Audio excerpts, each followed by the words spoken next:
Okay, fine.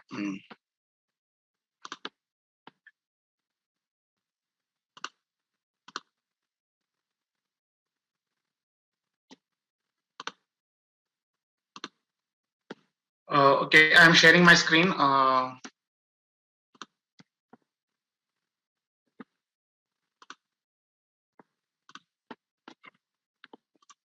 Okay, fine. As all of you, can you see my screen? Yes. Yes, fine. Today we are going to know about the seismic calculation based on ASC. Last time we have seen seismic calculation, nothing but base shear calculation according to IS 1893, and as well as wind calculations as per IS 875 part 3 we have seen, and we have seen also wind coefficient calculation based on IS 875. Now the same we have to calculate as per ASC. So how it is going to differ? So let us see quickly. Fine.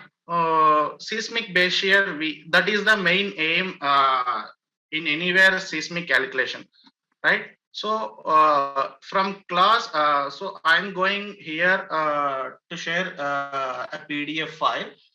ASC 710. So from the class 12.8.1, I'm going class 12.8.1. You can see here seismic base shear. Seismic base shear is defined as seismic coefficient multiplied by effective seismic weight. So in the IS calculations also we have seen VB is equal to H into W, right? So where this CS is coming here in ASC. In IS we have defined AH as design horizontal seismic coefficient, right? Here CS can be called as the seismic response coefficient.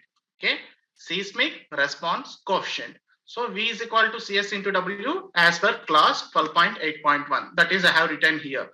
So now seismic response coefficient CS is defined by SDS by R by E.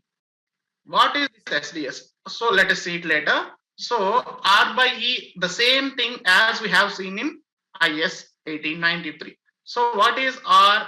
At the thing response, what is the R there? Response reduction factor we have seen. But in the AC, that can be called as response modification factor, where I is nothing but importance factor. So can you just someone mute yourself? Response modification are defined in table 12.21. So where is that 12.21? So 12.21, I'm going here.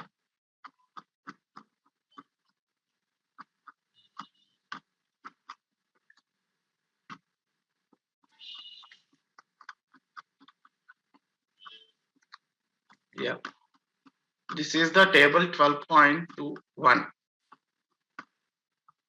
Right, design coefficients and factors for seismic force resisting systems.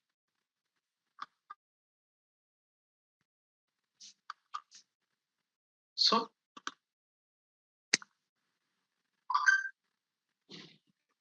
okay, in this, what is the parameter we have to take?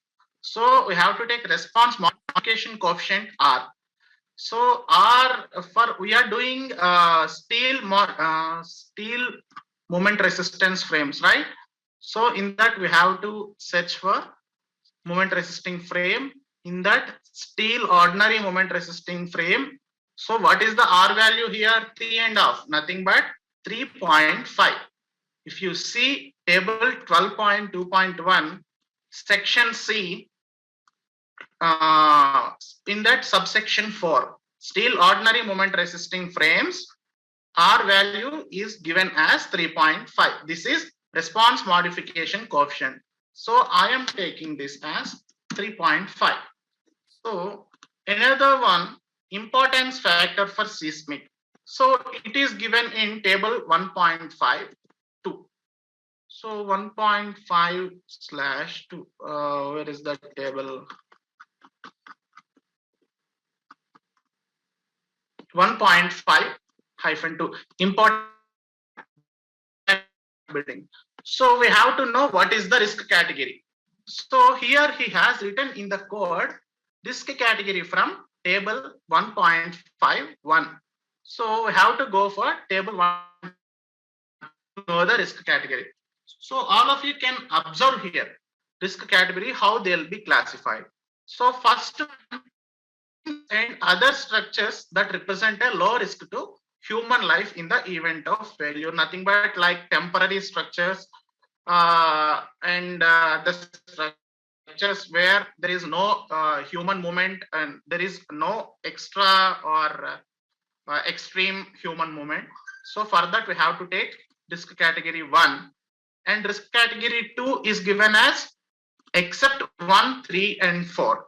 So clearly we have to see what is 3 here.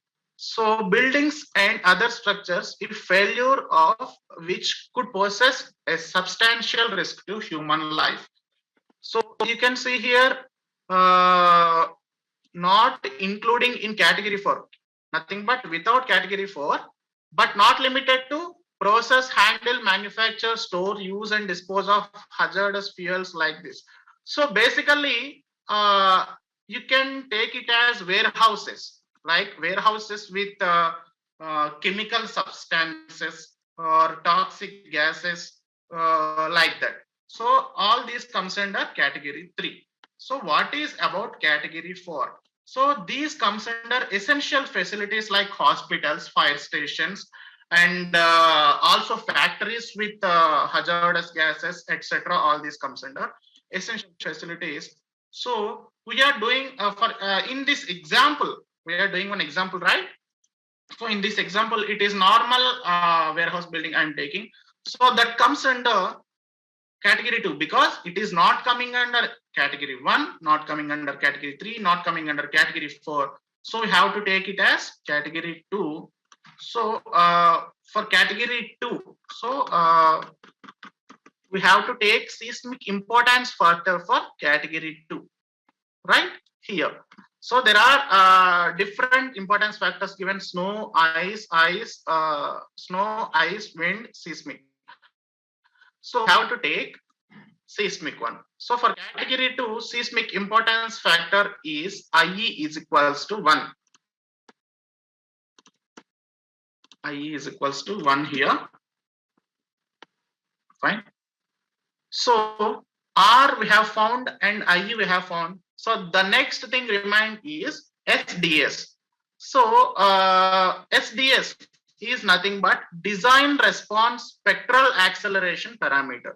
Design response spectral acceleration parameter. The SDS means for short period, and if in case SD1 for 1 second. Okay, short period is generally taken as for 0.2 second. This is for 1 second. Design spectral response acceleration parameter for short period or 0.2 second can be taken as SDS. Design response spectral acceleration parameter for 1 second is taken as SD1. So to calculate SDS and SD1, we have to take formulas from class 11.4.4. So I'm going to 11.4.4.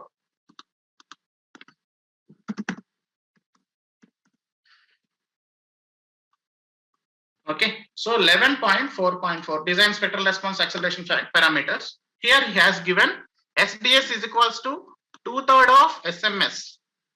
Not this is a message. Okay, mapped response spectral acceleration parameter. Okay, SMS means mapped. SDS is means design parameter. SMS means mapped parameter. Okay, so SDS is equal to 2/3 of SMS. SD1 is equals to 2/3 of SM1. So he has given in 11.4.3 class what is meant by SMS. So mapped response acceleration parameters. SMS is equals to FA into SS. SM1 is equals to FA into S1. So basically you have to understand there are two parameters, S1 and SS. These all are leading to SDS and SD1. So what are these SS and S1. So spectral response acceleration parameter for short period or 0.2 second. Short period means 0.2 second. Okay, so S1 means spectral response acceleration parameter for 1 second.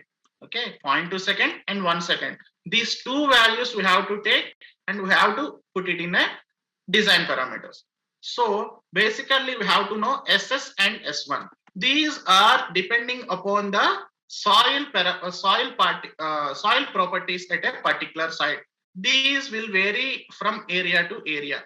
Generally, if you go for a company to design any structure, the company will provide you the SS and S1 in case if you are using ASCE 7 method. So ASCE 7, nothing but nothing. American codes, if you are using, the company will provide you SS and S1 values. So I'm taking you, because I'm taking you an example here. So how to find SS and S1? So for that, I have one area data website here. Okay, I'm going to that website. Just that is ASCE 7. First of all, okay, fine.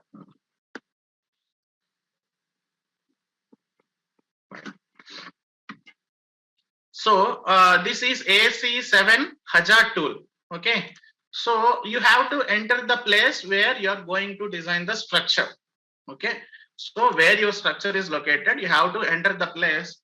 Suppose this is ASCE 7 Hazard tool. I'm designing a structure. Suppose let us take any. Just mute yourself.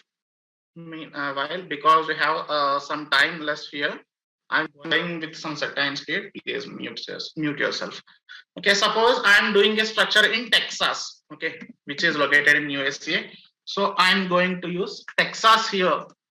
So for Texas, you have to select some particular properties. Okay, what is the code you are using here? So I'm using ASCE 710. And what is the risk category? Risk category, just now we have seen 1.5 1.5-1 table, I think, right? So risk category 2 I'm using. So select soil class here. So how to know select soil class? So I'll show you definitely how to know soil class. If there is no particular data given by the customer, like the structure is located on a hard rock or normal rock or a soft rock or a stiff soil or a soft clay soil, he does not given anything. You have to take generally soil class D. Okay, generally if the customer does not give any soil strata properties beneath the structure, you have to take D, soil class D. അപ്പൊ നമ്മളവിടെ ഇല്ലാന്ന് പറഞ്ഞിട്ടുണ്ടെങ്കിൽ അത് എന്തെങ്കിലും കാര്യത്തിനും പുള്ളിക്കാരത്തി വിളിച്ചില്ലെങ്കിൽ പ്രശ്നമാണ്. വലിയ ഇഷ്യൂ ആണ് അതൊക്കെ. ഹലോ, ഞാൻ നോക്കട്ടെ, ഞാൻ ഇരിക്കട്ടെ. അത് കഴിഞ്ഞിട്ട് എന്താ വെച്ചാൽ ഒരു ചെറിയൊരു സാധനം ഇതുപോലെ ഒരു കൊടുക്കാൻ നേവൽ ബേസിന്റെ തന്നെ ഒരു സോയിൽ റിപ്പോർട്ട് അവർ ചെയ്തിരുന്നു. അവർക്ക് അതുപോലെ കൊടുക്കണമെന്ന് പറഞ്ഞ അവരിങ്ങനെ പിന്നാലെ നിന്നിട്ട് ഞാനത് ചെയ്ത് കുറച്ചു നേരം പെട്ടെന്ന്.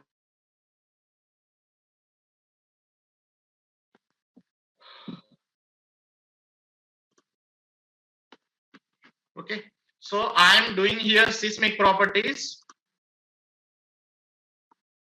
Okay, fine.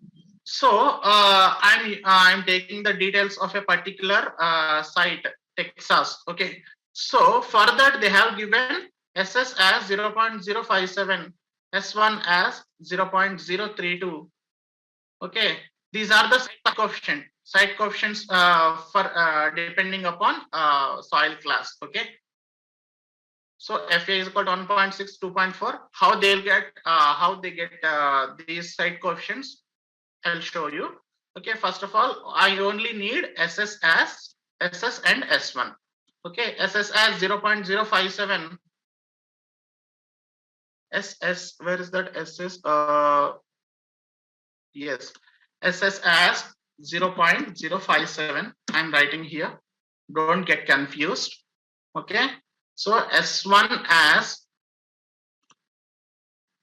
0.032.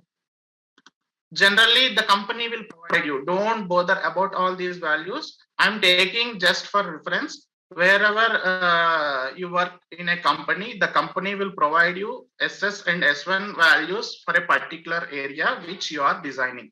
Okay. Don't think otherwise. Okay.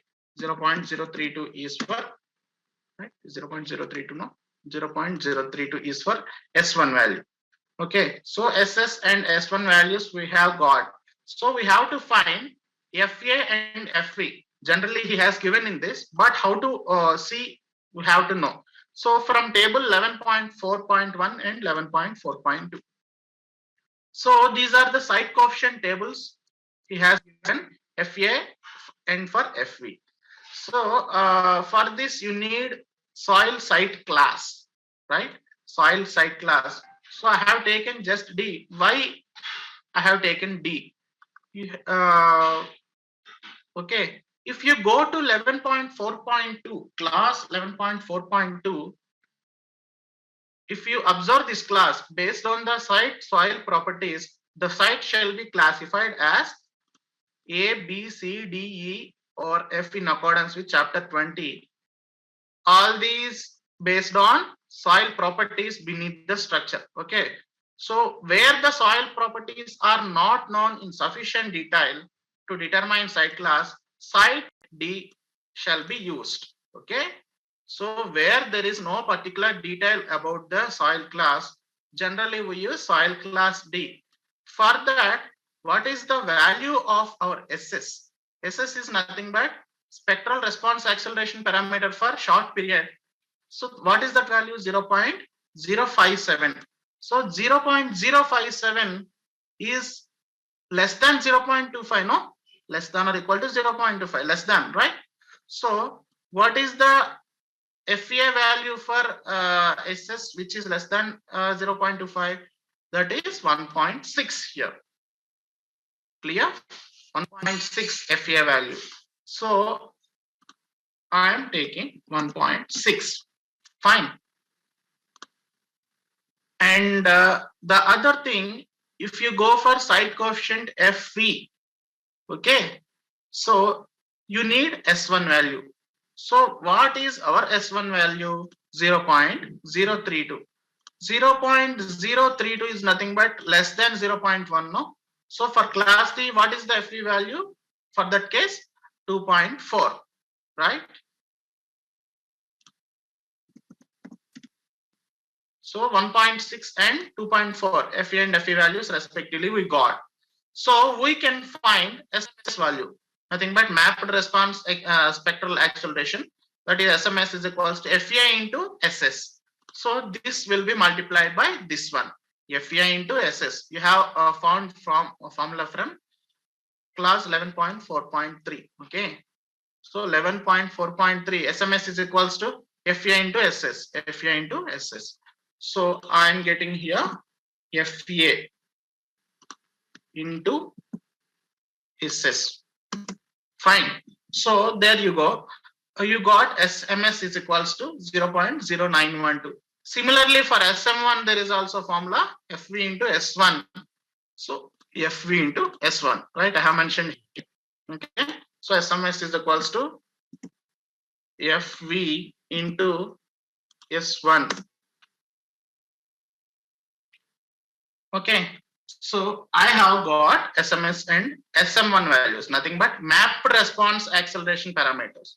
Okay, so now we have to find design response acceleration parameters, SDS and SD1. So we have seen the formulas here. SDS is equals to 2/3 of SMS, SD1 is equals to 2/3 of SM1. I have mentioned here formulas, right? So just now I am doing that one. 2/3 of 2 into this one by 3. Similarly for SD1 also 2 into this one by 3. Okay, so there you go, you got SDS and SD1 values. Nothing but design response acceleration parameter for short second, design response acceleration for 1 second. Short period is nothing but 0.2 second. This is for 1 second. Okay, fine. So finally, you can find the value of seismic response coefficient CS. So what is how CS is defined as per AC? So he has given from class 12.8.1. So just go for 12.8.1 class. So CS is given by SDS by R by E. SDS by R by E. I think in ASC we have seen Z by 2 into SA by G by R by I, right? Here SDS by R by I. Fine.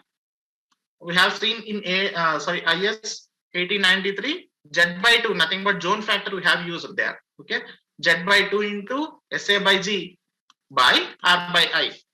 Okay, so here SDS by R by I he has given.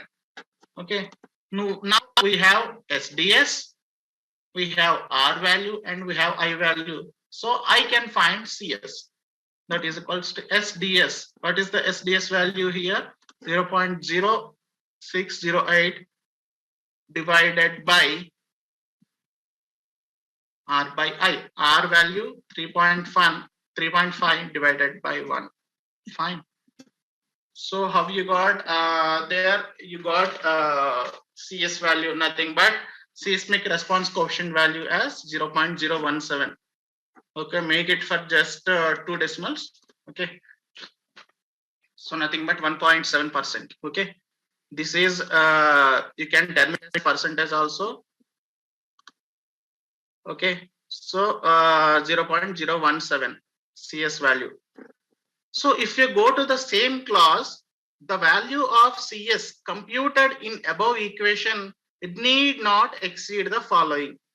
So CS is equals to SD1 by T into R by I, in case T is less than TL. So first of all, what is this T and what is this TL? Okay, this is T is nothing but fundamental time period. Okay, fundamental time period of a seismic spectrum, and TL is nothing but long time period of a seismic spectrum. TL will be given according to the area properties. If you go to the area data here, TL is given as 12 seconds. Fine. TL is not given as 12 seconds. So I am taking TL as 12 seconds. TL is equals to 12 seconds. 12 seconds, right? So I am taking it here. Okay. So before that, you have to know fundamental time period. So fundamental time period is defined in class 12.8.2.1. So this is okay, approximate fundamental time period they have given. Okay, TA is equals to CT into H n power X. So okay, if you see here, just I'm zooming. Okay, so approximate fundamental time period he has given as TA is equals to CT into H n power X. What is Hn? This is the structural height as defined in section. Okay, while calculating the seismic parameters, Hn will be taken as mean height. Okay, for pitched roof or hipped roof sections, Hn will be taken as mean height. So if we in PEB terminology, the mean height is nothing but or average height, nothing but EU height plus ridge height by 2. So okay, in our example we have seen what is building dimensions. Width is 20, length is 30, EU height is 6 meters, and slope is 1 by 10. Okay, EU height is 6 meters. Okay, nothing but I'll show you. EU height is nothing but here no, EU height is nothing but this portion. Okay, where the column and rafter meet. Okay, this is the EU height. Above that there will be EU stat. Okay, that will be 200 mm. Okay, just I'm telling you this portion, haunch portion. Okay, EU height will be at haunch portion. This will be termed as ridge height, whereas the peak, okay, the peak height can be termed as ridge height. EU height plus ridge height by 2. What is our EU height?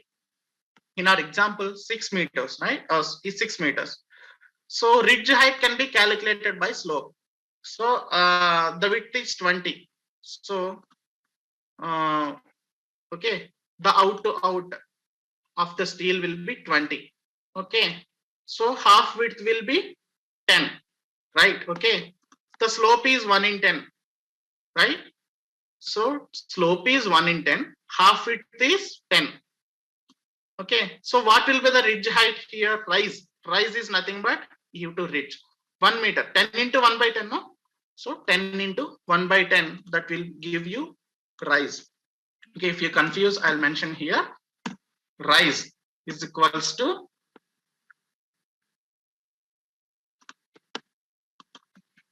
this by 2.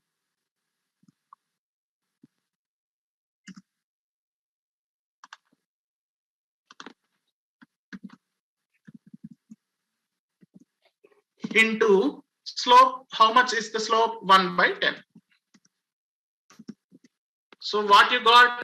Rise value 1 meter, right? This is in meters. So rise value is nothing but U to peak distance. Okay, vertical distance, U to peak distance. That is rise. Okay, that is 1 meter. So U height is 6 meters here. U height is 6 meters. Ridge height is 6 plus 1, 7 meters. So 6 plus 7, 13 by 2. Okay, mean height is nothing but average, right? The smallest one plus the largest one divided by 2, average. Okay, 6 plus 7 by 2. 6 plus 7 is nothing but 13. 13 by 2 is nothing but 6.5. So that is HN value here. Okay.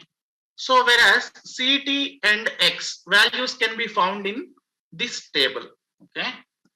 12.8.2 table is there, no? Values of approximate time period parameters CT and X. Okay. If you see, there are two values, 0.028 and 0.0724.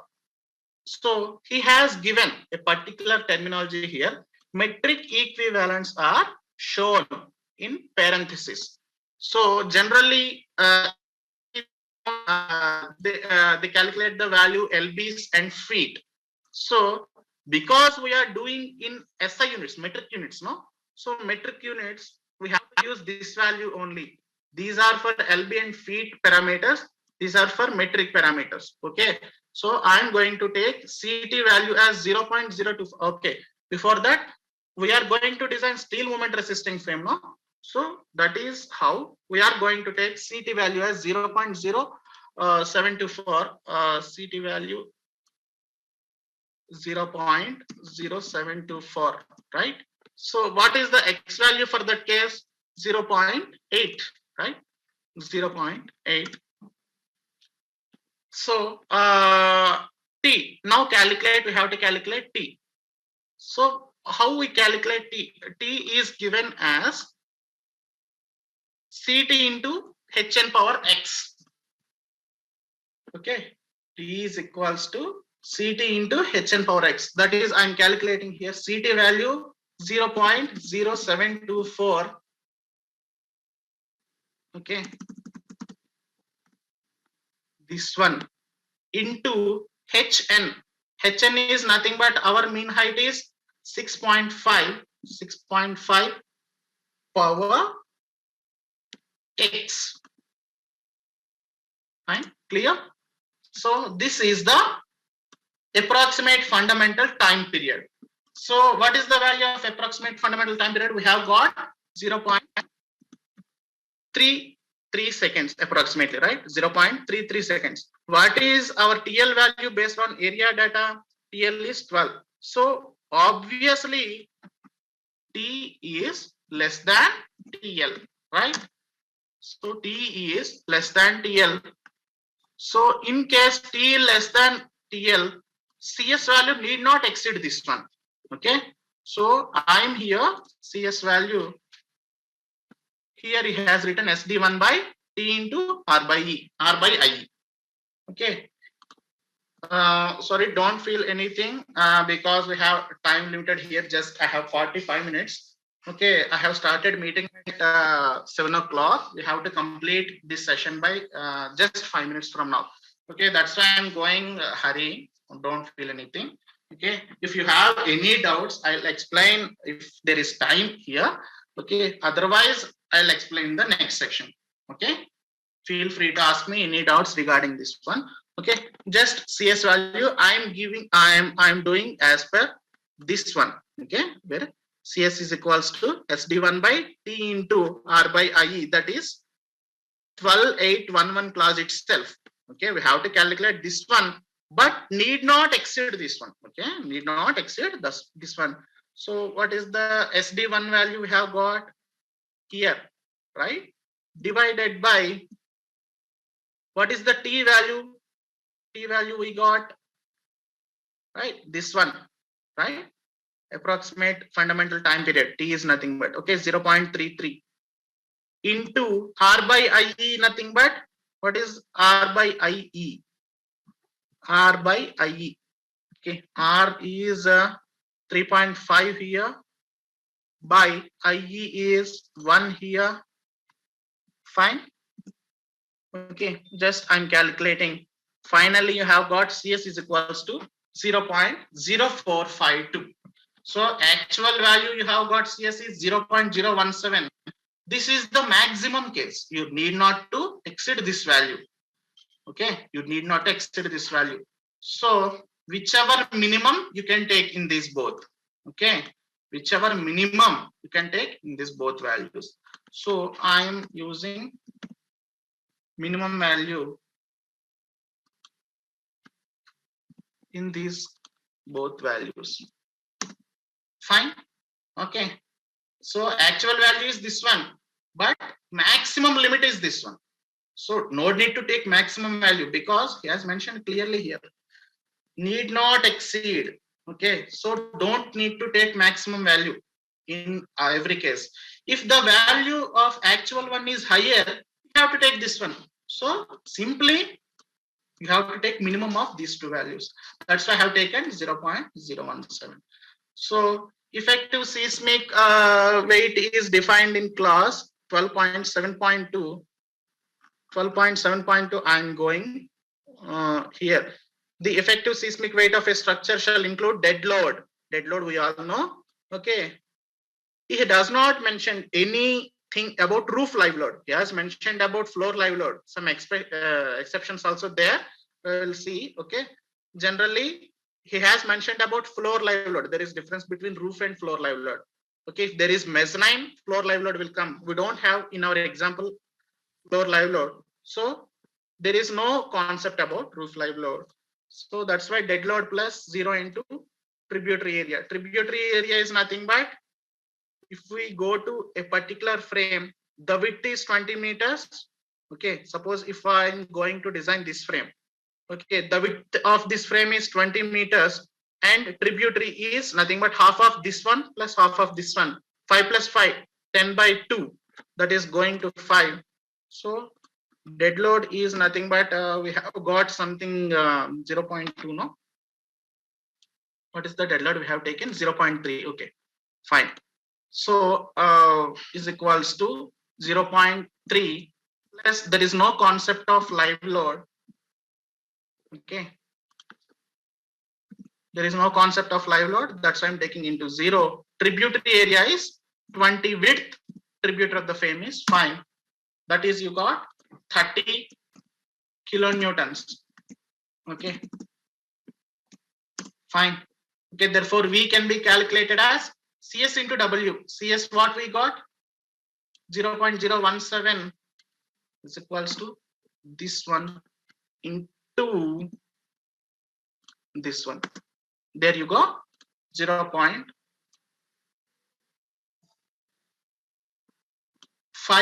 kilonewton of base shear. So okay, I think the session will stop here probably. Okay, this is the calculation based on ASC seismic values. Okay. If you have any doubt, please write it down. We'll meet in the next class. Fine.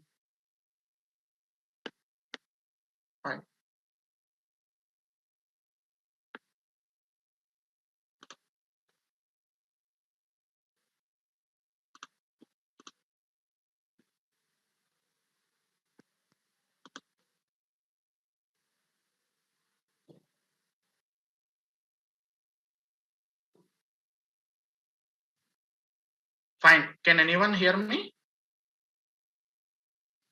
Yes, sir. Yes, sir. Yes, sir. Yes. If you have any doubts in this session, please ask me. This session will going to end now.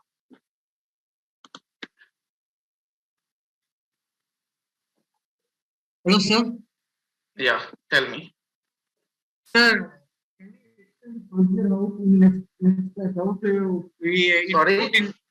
Sorry? how we can input this Excel in StatPro, sir? So I'm not teaching you about StatPro in this session, right? Surely we'll go through the StatPro. No problem at all. As in for ASC loading, we'll have IBC. IBC load we have to apply. Why we have to apply IBC load? I will tell you for sure. Okay. By using IBC load, for ASC combination, for seismic, as per ASC, we have to use IBC loading. Okay, sir. Thank you, sir. Any other thing? Any other one?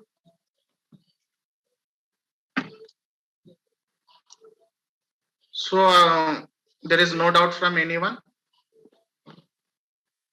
right? Right, sir. Right, sir. Thank you. Thank you very much. I'll share you the Excel sheet what I have done.